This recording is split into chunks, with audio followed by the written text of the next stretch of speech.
বনে বনে ঘুরে ঘুরে এটো কাটা খেয়ে জীবনটা হয়ে গেছে একঘেয়েমি। একটি গভীর জঙ্গল, আর এই জঙ্গলের মধ্যে একটি পুকুর পাড়ে হাসু ও হাসি নামের এক হাঁস দম্পতি বাস করত।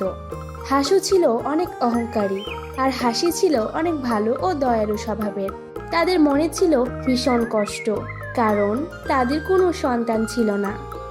হাসি ডিম দেওয়ার জন্য প্রতিদিন একটা তাওয়াতে বসে থাকতো আর ডিম পাড়ার চেষ্টা করত, কিন্তু কিছুতেই সে ডিম দিতে পারতো না। আর এইদিকে হাসু তার নিজের ও হাসির জন্য খাবার সংগ্রহ করে নিয়ে আসতো। একদিন হাসি তার স্বামী হাসুকে বলে, ওগো, শুনছো? প্রতিদিন তুমি একা একা আমার জন্য কষ্ট করে মাছ শিকার করে আনো, তাই আমি বলি কি, আজ আমিও তোমার সাথে মাছ শিকার করতে যাব, আর দুজন মিলে মাছ শিকার করব। এমন কথা শুনে হাসু বলে, এ কেমন কথা বলছো গিন্নি? আমার সাথে তোমাকে কষ্ট করে শিকার করতে যেতে হবে না। আমি যা শিকার করে আনি তা দিয়েই আমাদের চলে যাবে। তুমি বরং তাওয়ে বসে ডিম দেওয়ার চেষ্টা করো। অনেক বছর তো পার হয়ে গেল, কিন্তু দেখো, আমি তো একটা ডিমও দিতে পারলাম না। তাই আমি আজ আর তাই বসবো না, আমি তোমার সাথে মাছ শিকার করতে যাব। হাসি কোনো কথা শুনতে রাজি না। সে হাসুর সাথে যাবে বলে গো ধরে থাকে। তখন হাসু বলে, ঠিক আছে, চলো আমার সাথে। এই বলে তারা দুজন রওনা দেয় খাবার সংগ্রহ করতে। বেশ অনেকটা দূর যেতেই তারা দেখতে পায় একটা গাছের নিচে একটা বৃদ্ধা পাখি পানি পিপাসার জন্য কেমন করছে। আহ, আশেপাশে কেউ কি আছো? আমার যে খুব পানি পিপাসা পেয়েছে, আমাকে কেউ একটু পানি খাওয়াও। আহ এই দেখে হাসি হাসুকে বলে, দেখো দেখো হাসু, ওখানে একটা বৃদ্ধা পাখি পানির জন্য কেমন করছে, তার খুব পানি পিপাসা পেয়েছে। চলো আমরা গিয়ে তাকে পানি খাওয়াই। তোমার কি পানির পিপাসা পেয়েছে যে তুমি এত লাফাচ্ছ? ও বুড়ো পানি খাক না মরুক, তাতে তোমার কি? এমন করে কেন বলছো? একজন বিপদে পড়েছে, তাকে আমাদের সাহায্য করা উচিত। আর তাছাড়া তো কাউকে সাহায্য করা অনেক পণ্যের কাজ। তোমার পণ্যের দরকার হলে তুমি যাও, আমি ওসব সাহায্য করতে পারবো না। এই বলে হাসি একটি পুকুরের কাছে যায় আর গিয়ে সেখান থেকে পানি নিয়ে আসে, ওই বৃদ্ধা পাখিটিকে খাওয়ায়। পানি খেয়ে বৃদ্ধা পাখিটি বলে, আহ মা, ওপর আল্লাহ তোমাকে অনেক দিন বাঁচিয়ে রাখুক, তোমার মনের আশা যেন পূরণ করে। তুমি এই পানিটুকু আমাকে না এনে দিলে আমি হয়তো আর কিছুক্ষণের মধ্যেই মারা যেতাম। তা মা, তোমার নাম কি? কোথায় থাকো তুমি? আমার নাম হাসি, আমি এই জঙ্গলের মধ্যে একটা পুকুর পাড়ে থাকি। তা বাবা, আমি এখন যাই, আমার স্বামী ওদিকে আমার জন্য অপেক্ষা করছে।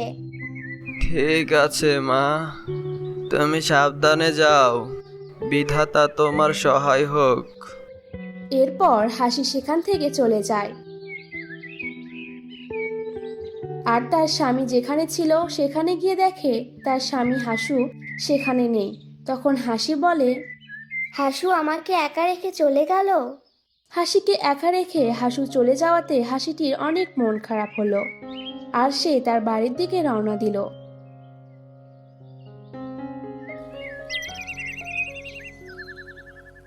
সেদিন রাতে হাসু ও হাসি ঘুমিয়েছিল, আর তখন হাসি স্বপ্নে ওই বৃদ্ধা পাখিটি দেখা দেয়। তখন বৃদ্ধা পাখিটি বলে, মা হাসি, আমি তোর কষ্টের সব কথা জানি। আজকে আমাকে যে উপকারটা করেছিস, এটা ছিল তোর পরীক্ষা। তুই তোর পরীক্ষায় উত্তীর্ণ হয়েছিস, আর এর পুরস্কার হিসেবে তুই শীঘ্রই মা হবি, আর এভাবেই তুই সবাইকে সাহায্য করে যাবি। কিছুক্ষণের মধ্যেই সকাল হয়ে যায়। সকালবেলায় হাসিকে অনেক খুশি দেখে হাসু বলে, কি ব্যাপার গিন্নি, তোমাকে আজ অনেক খুশি দেখাচ্ছে যে। তখন হাসি তার স্বামী হাসুকে তার স্বপ্নের সব কথা খুলে বলে। এসব কিছু শুনে হাসু হাসতে হাসতে বলে, হা হা হা, পাগল হয়েছ নাকি তুমি? কি সব ফালতু স্বপ্নে বিশ্বাস করো? এসব তোমার মনের ভুল। দেখো, এমন কিছুই হবে না। তুমি ওসব কিছু চিন্তা না করে তাই বসো, গিয়ে আমি বরং খাবার সংগ্রহ করে আনি। এই বলে হাসু খাবার সংগ্রহ করতে চলে যায়। এদিকে হাসি মন খারাপ করে তাই বসে থাকে। বেশ কিছুক্ষণ পর হাসু খাবার সংগ্রহ করে বাসায় চলে আসে। বাড়িতে আসতে হাসি হাসুকে বলে, এই দেখো, আমি একটা ডিম পেয়েছি, আর তুমি বাবা হবে, আর আমি হব মা। কত প্রতীক্ষার পর আমাদের ঘরে সন্তান আসতে চলেছে। আমার যে কি আনন্দ হচ্ছে, তোমাকে তা আমি কিছুতেই বলে বোঝাতে পারবো না। হ্যাঁ, ডিমটা তো দেখতে অনেক সুন্দর। আমাদের সন্তানও তাহলে অনেক সুন্দর হবে। মনে হয় একদম যেন তোমার মতো। কি যে বলো, আমার থেকে তো তুমি বেশি সুন্দর, আর আমি চাই আমার ছানা যেন তোমার মতোই অনেক সুন্দর হয়। আচ্ছা, ছেলে সন্তান হলে কি নাম রাখবে, আর মেয়ে সন্তান হলে কি নাম রাখবে? ছেলে সন্তান হলে নাম রাখবে সুন্দর, আর মেয়ে সন্তান হলে নাম রাখবে সুন্দরী। এরপর দেখতে দেখতে বেশ কিছুদিন কেটে যায়। আর সে ডিম ফুটে একটি বাচ্চা বের হয়। হাসি যেমনটা আশা করেছিল তার থেকে সম্পূর্ণই ভিন্ন রকম দেখতে হয়েছে তাদের বাচ্চা। বাচ্চাটা দেখতে অনেক কুৎসিত। এমন কুৎসিত বাচ্চা দেখে হাসুর অনেক রাগ হলো। আর তখন হাসু বলল, আমি এমন কুৎসিত সন্তান চাইনি তো। আর তুমি এমন সন্তান দিয়েছ। এই সন্তানকে বাড়ি থেকে বের করে দাও এখনই। আমি এর মুখ দেখতে চাই না। আর আমি বলেছিলাম না, আমাদের বাচ্চা হলে নাম রাখবো সুন্দর, কিন্তু এ তো দেখতে কুৎসিত, তাই আমি এর নাম রাখলাম কুৎসিত। তখন হাসি বলে, এই কেমন কথা বলছো তুমি? ও কুৎসিত হলেও তো আমাদের সন্তান, তাই না? আর আমি মা হয়ে ওকে কি করে বাড়ি থেকে বের করে দিতে পারি? আর তুমিও তো ওর বাবা হও। এমন সময় কুৎসিত রূপে ওই হাত ছানাটি বলে, বাবা, তুমি আমাকে বের করে দিও না। আমি কুৎসিত হলেও তো তোমাদেরই সন্তান। হাসি, তুমি এ সন্তান জন্ম দিয়েছ, তাই এই সন্তানকে নিয়ে তুমি এখনই বের হয়ে যাও।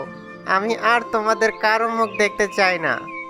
হাসি তখন কাঁদতে কাঁদতে বলে, এই তুমি কেমন নিষ্ঠুর বাবা! আমার সন্তান দেখতে কুৎসিত বলে আজ তুমি আমাদের বের করে দিচ্ছ, কিন্তু মনে রেখো, এই সন্তানকে একদিন তুমি নিজে আপন করে নিবে। এমনটি বলে হাসি কুৎসিতকে নিয়ে সেখান থেকে চলে যায়।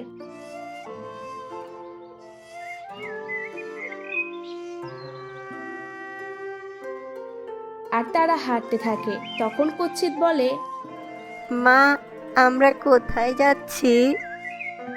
বিধাতা সহায় থাকলে ঠিক কোনো না কোনো একটা ব্যবস্থা হয়ে যাবে রে বাবা। মা, আমি তো আর হাঁটতে পারছি না। আমার যে বেশ ক্ষুধা পেয়েছে। আমাকে কিছু খেতে দাও।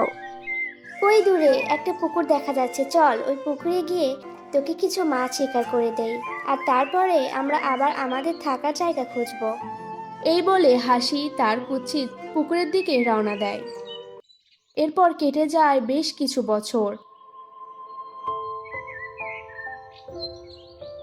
আর এইদিকে কুৎসিতও বেশ বড় হয়ে যায়।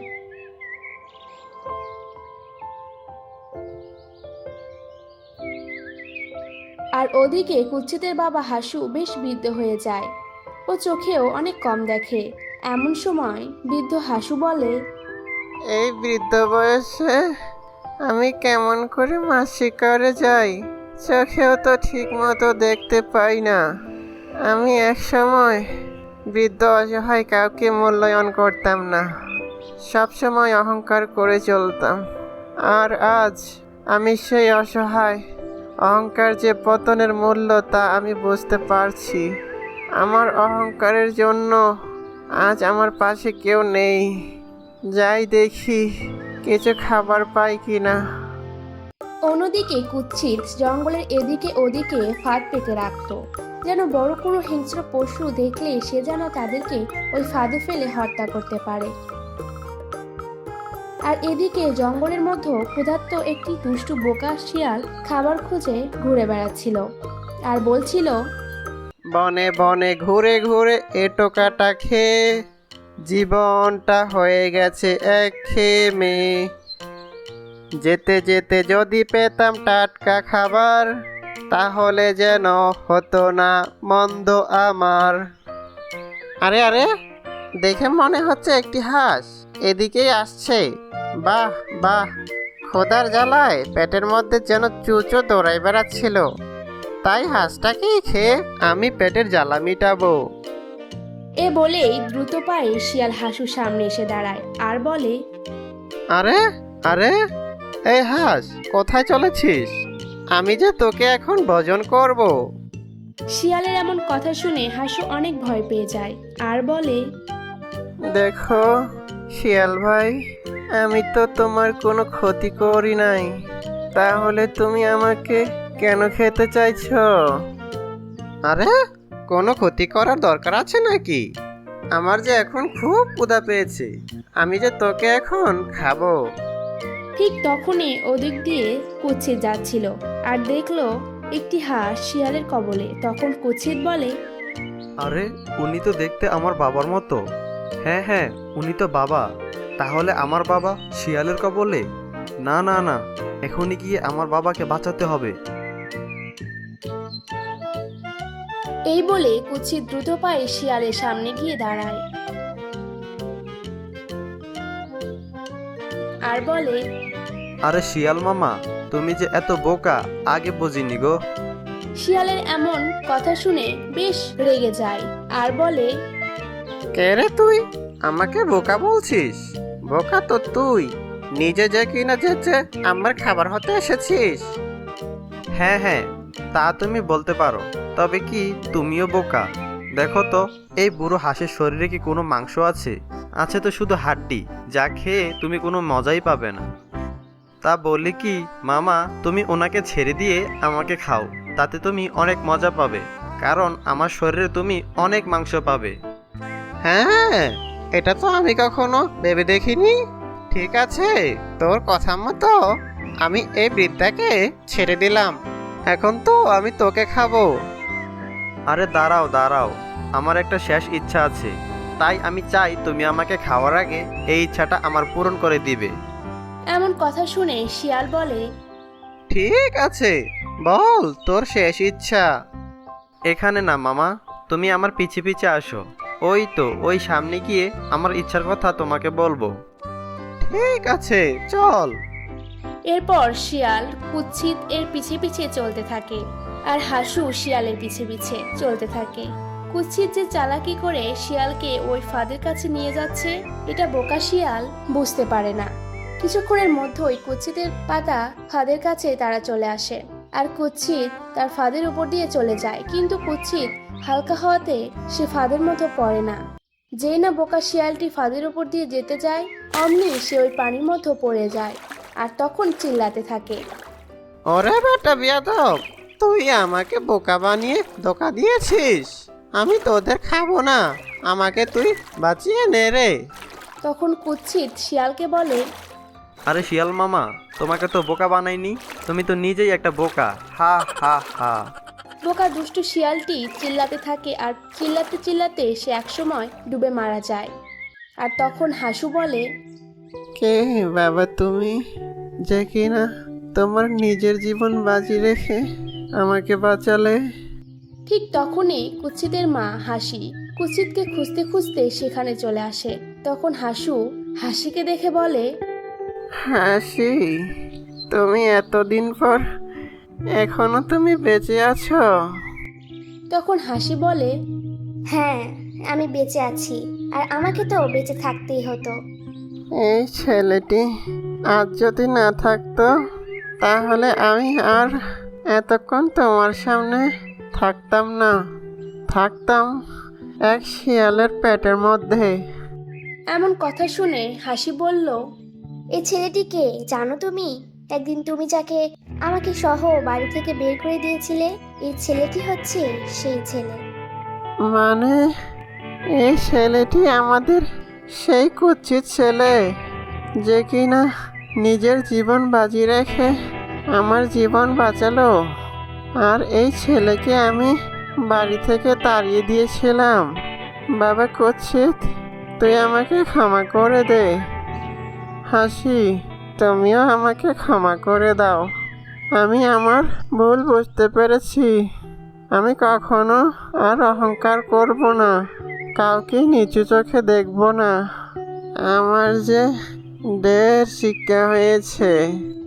হাসু যে তার নিজের ভুল বুঝতে পেরেছে, তার জন্য হাসি ও কুৎসিত হাসুকে ক্ষমা করে দেয়। আর তখন হাসু বলে, চলো চলো তোমরা, আজ থেকে আমরা আমাদের ওই বাড়িতে এক নতুন অধ্যায় চালু করব। একসাথে থাকব আর অনেক আনন্দ করব। চলো হাসি, চলো কুৎসিত বাবা। এরপর হাসু, হাসি ও কুৎসিত তাদের বাড়ির দিকে রওনা দেয়। তারা এক সুন্দর জীবন অতিবাহিত করতে থাকে। মা, আমাদের খুব খিদে পেয়েছে, চলো না জঙ্গল থেকে একটা ভাগ ধরে খাই। অনেক কাল আগে এক জঙ্গলে বাস করত এক গরু ও তার ছোট্ট দুটো ছানা। তারা সারাদিন এদিক ওদিক ঘুরে ঘাস খেত, আর দিন শেষে তারা তাদের ঘরে ফিরে যেত। এমনই ভাবে খুব ভালোভাবে তাদের দিন কাটছিল। একদিন হলো কি, মা, অনেক দিন তো হলো আমরা এই মাঠে ঘাস খাচ্ছি, আর খেতে খেতে তো ঘাসগুলো প্রায় শেষ হয়ে এসেছে। এখন যেটুকু ঘাস বাকি আছে তাও যদি আমরা খেয়ে ফেলি, তাহলে কাল আমরা কি খাবো মা? হ্যাঁ সোনা, তুমি একদমই ঠিক কথা বলেছ। আমি তো এই বিষয়টা একবারও ভেবে দেখিনি। শুনেছি আমাদের জঙ্গলের ওপাশে একটা বড় মাঠ আছে, সেখানে নাকি অনেক কচি কচি ঘাসও আছে। আমরা বরং কাল ওই মাঠেই যাব ঘাস খেতে। তবে আজ তো সেখানে যাওয়া সম্ভব না, তাই আজ তোমরা এখানে যতটুকু ঘাস আছে তাই খেয়েই তোমাদের পেট ভরাও। ঠিক আছে মা, আমরা তাহলে আজ এখানকার ঘাসগুলোই খাই। এরপর তারা তিনজন সারাদিন ধরে মাঠে পড়ে থাকা বাকি ঘাসগুলো খেয়ে নিল। ছানারা, তোমাদের খাওয়া কি শেষ হয়েছে? হ্যাঁ মা, যা ঘাস ছিল সব খাওয়া শেষ। আচ্ছা, চলো তাহলে এবার বরং ঘরে ফেরা যাক, এদিকে সন্দেহ হয়ে আসছে। এই বলে গরু তার দুই বাচ্চাকে নিয়ে সেদিনের মতো ঘরে ফিরে গেল। সকাল হয়ে গেছে, আজ তো আমাদের জঙ্গলের ওদিকে মাঠে যাওয়ার কথা। লালু, কালু, তোমরা কি যাওয়ার জন্য প্রস্তুত? হ্যাঁ মা, আমরা প্রস্তুত। আজ আমাদের অনেক আনন্দ হচ্ছে এই ভেবে যে আমরা একটা নতুন জায়গায় যাব। আজ আমরা পেট ভরে কচি কচি অনেক ঘাস খাবো। মনে হচ্ছে নতুন জায়গায় ঘাসের স্বাদও নতুন হবে। এই বলে তারা তিনজন জঙ্গলের ওপারের মাঠের উদ্দেশ্যে রওনা দিল।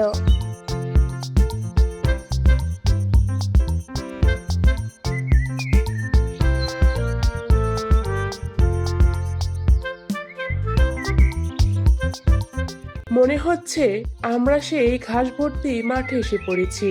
লালু, কালু, দেখো এই মাঠটা নরম কচি ঘাসে ভরপুর। তোমরা আজ এখানে পেট ভরে ইচ্ছা মতো ঘাস খেতে পারবে। হ্যাঁ মা, জায়গাটা অনেক সুন্দর, কিন্তু পাশেই তো গভীর ঘন জঙ্গল। যদি কোনো বাঘ আসে আর আমাদেরকে খেয়ে নেয়? লালু বাবা, এভাবে ভয় পেলে চলবে না, বিপদ তো আসতেই পারে। তবে বিপদের সময় ঘাবড়ে না গিয়ে বুদ্ধি দিয়ে তা থেকে উদ্ধার পাওয়ার চেষ্টা করতে হবে। তোমরা এসব ভেবো না, তোমরা ঘাস খাও, আমি তো পাশে আছি। এই বলে তারা ঘাস খেতে শুরু করলো, আর এমনই ভাবে বেশ কিছু সময় কেটে গেল। এদিকে এক হিংস্র বাঘ শিকার খুঁজতে খুঁজতে জঙ্গল থেকে বাইরে বেরিয়ে এলো, আর সে গরুগুলোকে দেখতে পেল। এ আমি কি দেখছি? এই জঙ্গলের পাশে কিনা গরু, তাও একটা নয়, দুটো নয়, তিনটে নাদুস নুদুস গরু। ওদের দেখে তো আমার পেটের ক্ষুধা আরো বেড়ে গেছে। যাই, এখনই গিয়ে ও বেটাদের ঘাড় মটকাই। মা মা, দেখো এই একটা বাঘ আমাদের দিকে আসছে। চলো আমরা এখনই এখান থেকে পালাই।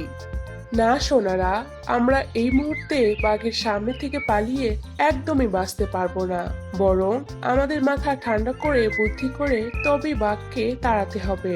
তোমরা একদমই ভয় পেও না, আমি দেখছি কি করা যায়। তোদের দেখছি খুবই সাহস। ঘাস খেতে খেতে এখান পর্যন্ত চলে এসেছিস, কিন্তু এখন তোদের আমি খাবো। কতদিন হলো কচি গরুর মাংস খাই না। বন শুকর খেতে খেতে মুখটা কেমন অস্বাদ হয়ে গেছে। এই কচি বাছুর দুটোকে দেখে তো আমি আমার লোভ সামলাতে পারছি না। আমি এখনই তোদের ঘাড় মটকাবো। বাঘ ভাইয়া, ও বাঘ ভাইয়া, আমার এই কচি ছানা দুটোর গায়ে আর কতটুকুই বা মাংস হবে বলো? তার চেয়ে বরং তুমি আমাকেই খাও, দয়া করো। আমার সাথে চালাকি করছিস? আমাকে বোকা বানানো অত সহজ নয়। সামনে কচি কচি বাছুর থাকতে কিনা আমি খাবো বুড়ো গরুর মাংস। এই বাঘ বেটা তো কোনো কথাই শুনছে না। মনে হচ্ছে ওকে তাড়াতে হলে অন্য কোনো উপায় ভাবতে হবে। আচ্ছা বাঘ ভাইয়া, তুমি আমার ছানাদের খেতে পারো, কিন্তু তার আগে তোমাকে ওদের শেষ ইচ্ছা পূরণ করতে হবে। শেষ ইচ্ছা? আচ্ছা ঠিক আছে, বল যে তোর ছানাদের শেষ ইচ্ছা কি? আমার ছানাদের শেষ ইচ্ছা হলো ওরা বাঘের দুধ খেতে চায়। তুমি বরং কিছুদিন ওদের বাঘের দুধ খেতে দাও, আর দুধ খেয়ে ওরা আরো তাজা হয়ে উঠবে আর শরীরে মাংস বাড়বে। এতে তোমারই লাভ হবে। তোমার কথা তো একদম ঠিক, একেবারে ফেলে দেওয়ার মতো না। যা, তোর ছানাদের শেষ ইচ্ছা আমি পূরণ করব। তবে আমি 7 দিন তোর ছানাদের জন্য দুধ নিয়ে আসব, এর বেশি নয়। আর এই 7 দিন সকালে গিয়ে তোদের ঘরে আমি বাঘের দুধ দিয়ে আসব। ঠিক আছে ভাইয়া, তাতেই চলবে। আচ্ছা ঠিক আছে, আমি এখন যাই। আমাকে আবার নতুন শিকার ধরে আমার পেট ভরাতে হবে। এই বলে বাঘ সেখান থেকে চলে গেল। খুব মজা হবে, কাল সকালে আমরা বাঘের দুধ খাবো। তোর মুখে কি খাওয়া ছাড়া কোনো কথা নেই? দেখলি না আমরা কোনো রকম বাঘের হাত থেকে আমাদের প্রাণ বাঁচালাম। এতক্ষণে তো বাঘের খাবার হতি। সোনারা, তোমরা নিজেদের মধ্যে আর ঝগড়া করো না। চলো, আমাদের আবার ঘরে ফিরতে হবে। তারপর গরু সেদিনের মতো তার বাছুরদের নিয়ে ঘরে ফিরে গেল।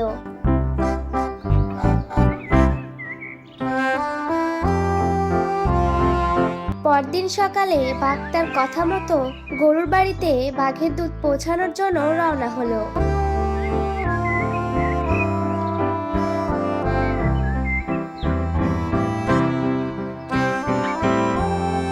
এই নে, তোদের জন্য আমি বাঘের দুধ জোগাড় করে এনেছি। এই দুধ তোর ছানাদের খাইয়ে আরো স্বাস্থ্যবান বানিয়ে তোল। ঠিক আছে বাঘ ভাইয়া। গরুর এই কথা শুনে বাঘ সেখান থেকে চলে গেল। মা, আজ আমরা 2 ভাই মিলে বাঘের দুধ খাবো, খুব মজা হবে। হ্যাঁ সোনারা, নাও, তোমরা বাঘের দুধ খেয়ে নাও। আর বাছুর দুটো দুধ খেতে শুরু করলো। এমনই ভাবে বাঘ প্রতিদিন দুধ নিয়ে আসে আর বাছুর তা খায়। এভাবে 7 দিন কেটে গেল। মা, আমরা তো বাঘের কথা মতো 7 দিন দুধ খেলাম। এবার কি বাঘ আমাদের সত্যি সত্যি খেয়ে নিবে? না ছানারা, মায়ের ওপর আস্থা রাখো। এই বাঘ তোমাদের কিছুই করতে পারবে না।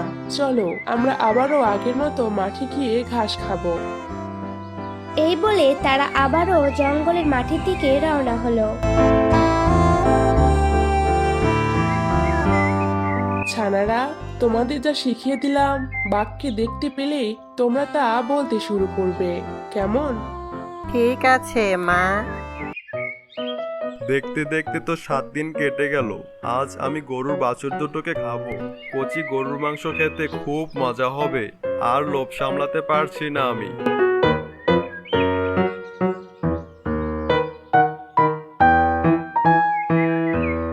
মা, আমাদের খুব খিদে পেয়েছে, চলো না জঙ্গল থেকে একটা বাঘ ধরে খাই। তোমরা তো দেখছি এতদিন বাঘের দুধ খেয়ে বাঘের মতো মাংসাশী প্রাণী হয়ে উঠেছো, আর আশেপাশে যত বাঘ ছিল তাও তোমরা খেয়ে ফেলেছো।